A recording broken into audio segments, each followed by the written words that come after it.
We've been spending most of the past several weeks walking with Jesus as he emerges into public ministry, as it was told by Luke. We've seen him step up and identify his mission, recruit his co-leaders, find ways to serve those who came to them with whatever needs they may have had. We've seen him opposed by those who did not understand or did not agree. We've seen him do things that have given lasting memories to people of faith for 2,000 years now. Our passage today comes to us from Luke chapter 8, verses 26 to 39. It's something of a lengthy little event, but we will read it together. I'll read those words in yellow and invite you to read aloud together a few passages that will be in white print. They sailed to the region of the Gerasenes, which is across the lake from Galilee. When Jesus stepped ashore, he was met by a demon-possessed man from the town. For a long time, this man had not worn clothes or lived in the house, but had lived in the tombs. When he saw Jesus, he cried out and fell at his feet, shouting at the top of his voice, "What do you want with me, Jesus, Son of the Most High God? I beg you, don't torture me." For Jesus had commanded the impure spirit to come out of the man. Many times it had seized him, and though he was chained hand and foot and kept in a guard, he had broken his chains and had been driven by the demon into solitary places. Jesus asked him, "What is your name?" "Legion," he replied, because many demons had gone into him.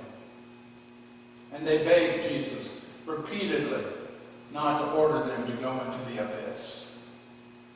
A large herd of pigs was feeding there on the hillside. The demons begged Jesus to let them go into the pigs, and he gave them permission. When the demons came out of the man, they went into the pigs, and the herd rushed down the steep bank into the lake and was drowned. When those tending the pigs saw what had happened, they ran off and reported this in the town and countryside. And the people went out to see what had happened. When they came to Jesus, they found the man from whom the demons had gone out, sitting at Jesus' feet, dressed and in his right mind.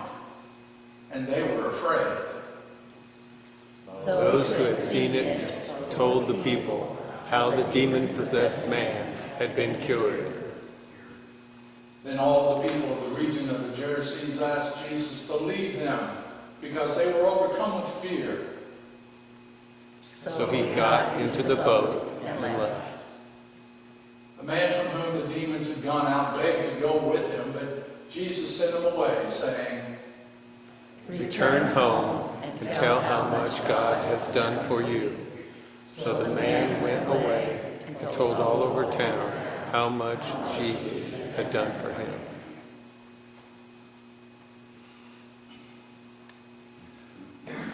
There's a lot of fear in this passage.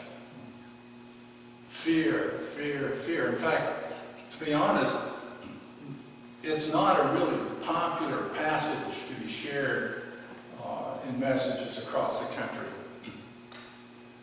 In part because a lot of Christians are afraid to know what to say about demons and possession.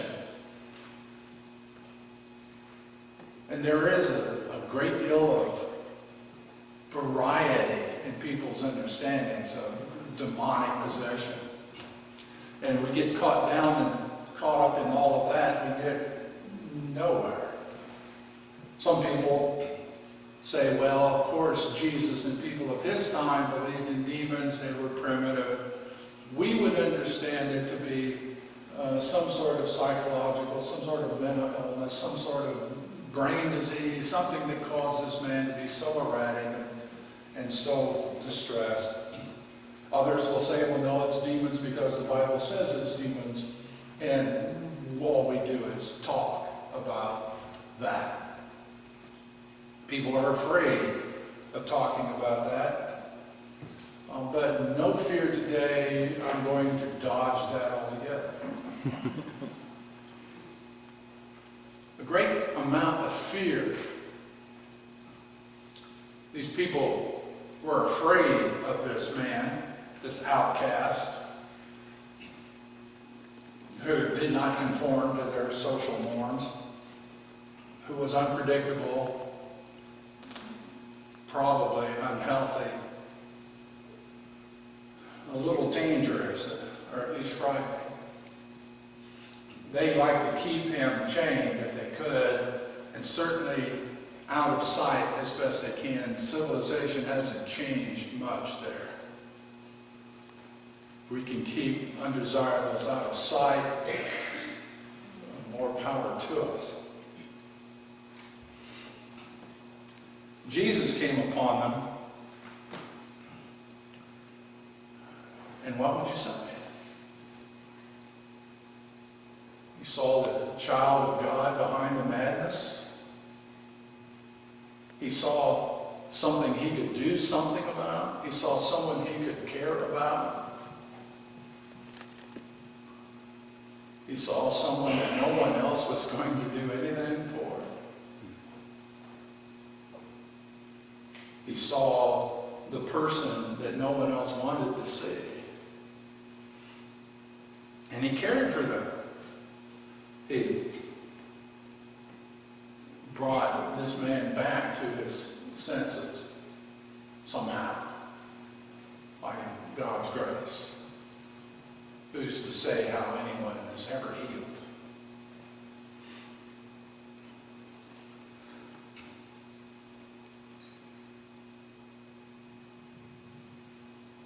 Yeah, it's true. It seems that a lot of the people were more concerned about the pigs than they were about this man being healed. Again, things haven't changed a lot. That was my property. You just ruined my economy for the sake of a sick man. Right? We don't do that. And everyone seemed to agree, ooh, this is too much for us. They were too scared, first by the man, now by the fact that it was healed. Also perhaps by the fact that Jesus seems to have some sort of power to change life in ways that, they just maybe aren't ready to deal with. We like nice, slow, calm, predictable lives, please. Nothing extraordinary.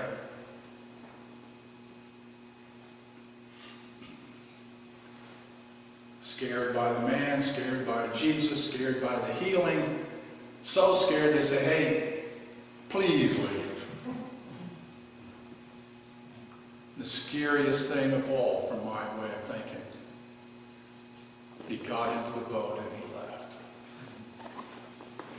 You would think, right? You would think that Jesus is probably this overly persistent, kind of controlling personality who's going, no, I'm going to sit here and change you and turn you into decent human beings who care for one another, and I'm going to stay whether you want me to or not. That's not what happens here anyway. You don't want me here? You don't want to care for the people that I want to care for? You don't want to do the ministry that I've come to do? Okay. I'll leave. Sometimes wonder if that doesn't explain the decline of the church in 21st century America. People have been afraid to do anything that really matters, and they've been afraid to welcome the outcast, and they've been afraid to take on the tough challenges of people who are difficult to deal with. They've been eager to gather into nice, safe, homogeneous groups and ignore the real pain and suffering and the people who really need help. They've been all too willing to gather into little righteousness groups with the assumption that people who are going through bad times must be sinners anyway. And they've ignored the people who needed the church the most. I don't know. It just seems to me that perhaps in some degree, in many places, the faithful have said, we aren't interested in the people you want us to serve, and we don't want to help in the ways in which you want us to help, and we don't want to do the ministry that you're calling us to do. Please go away. Leave us to sing our happy songs. Is that too harsh? It's what scares me about this passage. The willingness of Jesus to say, okay, if that's what you want, that's what you got.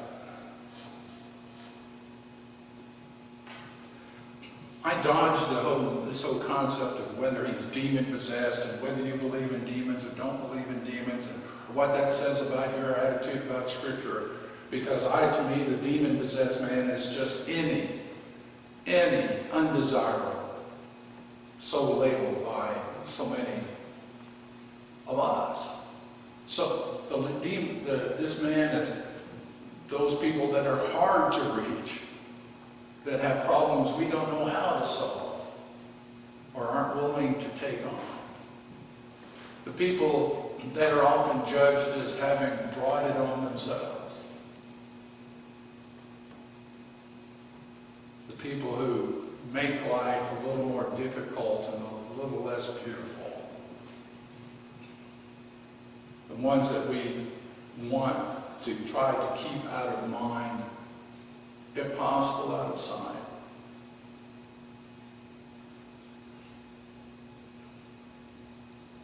Now, I'm sure that the folks in this room are the exception, right? But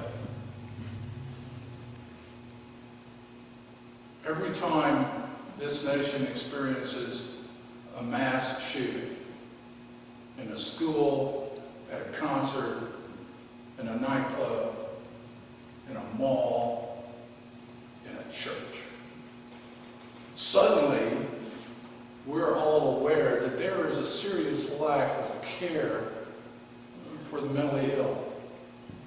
Suddenly mental health is really important. We need to do something about this. It's time we took this seriously. For 2 or 3 news cycles, and then it fades, and nothing gets done. And we have all moved on to some other something. And quite honestly, many of us do have more than we think we can handle, and perhaps more than we can handle, just in managing our own lives, our own grief, our own loss, our own transitions. It's hard sometimes to get beyond surviving to caring about anybody, but we really care about mental health, and then we don't. Apparently there's an opioid crisis in this country, but not this week. It hadn't been on the news cycle for several weeks, so it must have gone away. They passed a couple of procedures, and I think approved some additional funding, and people are having all these kind of workshops and meetings, right? One in town today, I understand. Yeah, yesterday's news. Difficult people to deal with. And they are. And they are. Probably exactly the people that Jesus would be dealing with, would be ministering to, but we'll let him do just that. It's hard. It's one of the reasons why I think in our conversation so far, in our mutual ministry team, we're trying to figure out what is the next thing that we as a congregation can do in this community. And we think that it's certainly going to have to involve connecting with other forces and organizations and interested people in town to try to coalesce the resources and the knowledge and the wisdom, the energy to actually do something. And yeah, we keep revolving back around that group of people who have combinations of issues with addiction and recovery and mental illness, and their families, the truly shattered, scattered people of our community, that quite frankly nobody really wants to help unless you're called into the professions to help.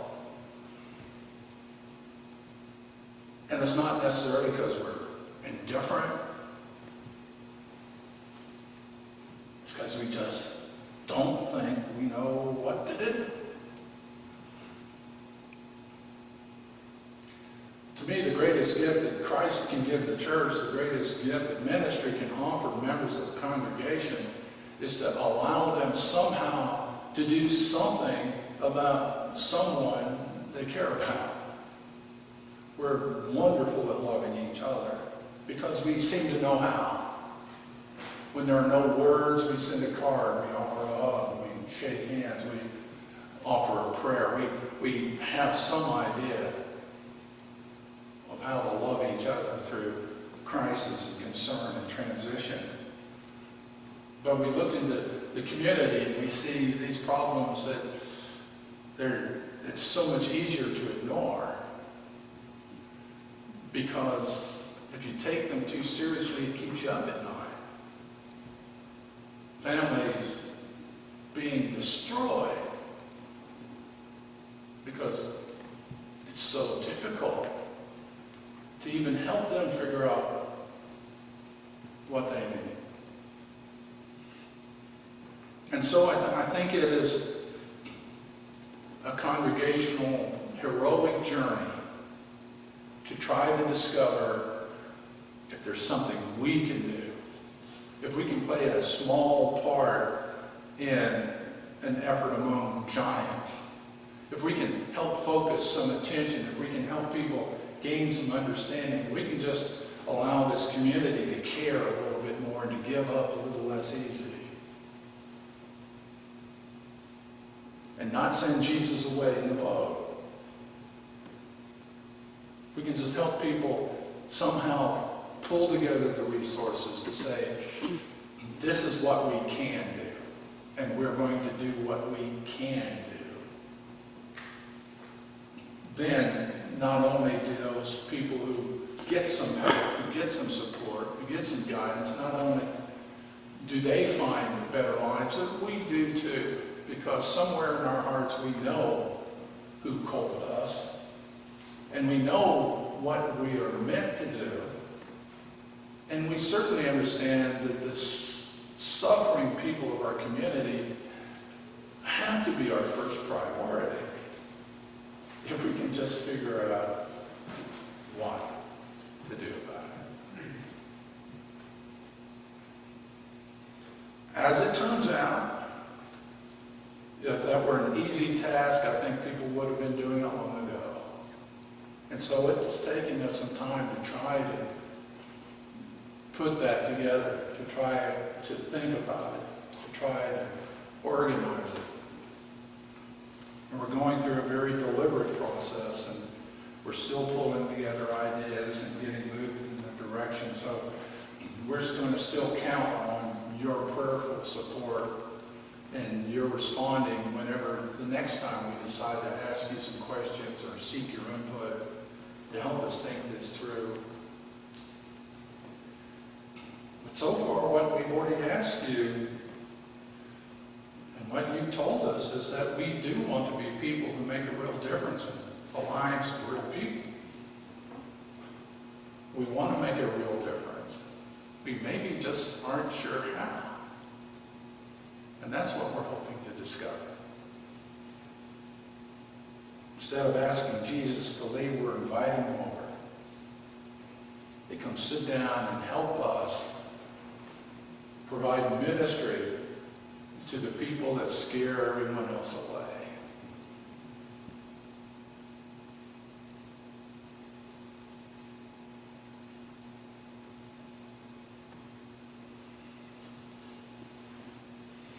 Let us pray.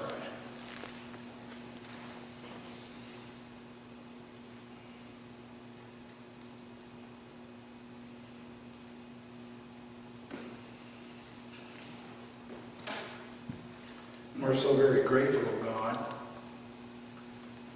for the many reminders we have of the blessings you've shown us throughout our lives.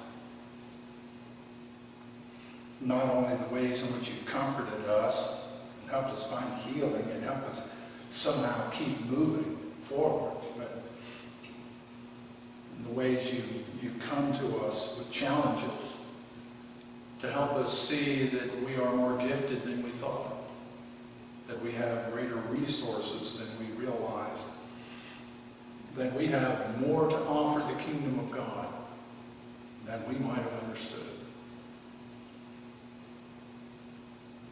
We are people afflicted with the realities of life. And some of us are getting old, and some of us are getting tired. And some of us just want some rest. But you keep calling us, and we'll keep moving. We don't want you to go.